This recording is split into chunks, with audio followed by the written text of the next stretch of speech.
عاشق رسول گزرے ہیں، بہت بڑے بنی اور بہت بڑے عالم دین اور بہت بڑے مصنف آپ رحمۃ اللہ تعالی علیہ نے کئی کتب جو ہے وہ تحریر فرمائی ہے، لکھی ہے۔ اسی طرح درود پاک کے متعلق بھی علامہ لمحانی رحمۃ اللہ تعالی علیہ نے کتابیں لکھی ہیں۔ تو درود پاک کی فضیلت کے متعلق آپ رحمۃ اللہ علیہ خود اپنا واقعہ تحریر فرماتے ہیں کہ میرے اوپر کسی نے جو ہے وہ ایک جھوٹا الزام لگا دیا۔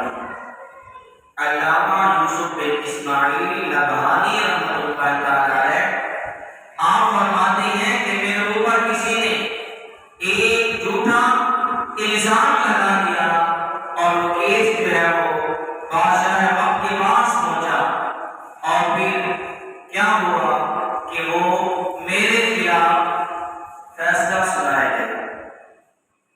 اور فیصلہ کیا کیا؟ فرماتے ہیں کہ سلطان نے، بادشاہ نے یہ فیصلہ کیا کہ علامہ یوسف بن اسماعیل کو شہر بدل کر دیا جائے، اس شہر سے نکال دیا جائے۔ تو فرماتے ہیں وہ رات جمعرات کا دن تھا اور آنے والی رات جمعرات کی رات تھی، صبح کو جمعہ ہونا تھا۔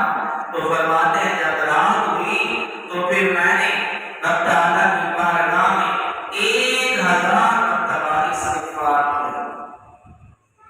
رب تعالیٰ کی بارگاہ میں توبہ استغفار 1000 مرتبہ کیا، اور پھر میں نے استغفار کرنے کے بعد 350 مرتبہ آقا علیہ الصلوۃ والسلام کی ذات اقدس پر ان الفاظ کے ساتھ درود پاک پڑھا، اللہم صلی علی سیدنا محمد وعلی آل محمد قطعت حیلتی ادرکنی یا رسول اللہ۔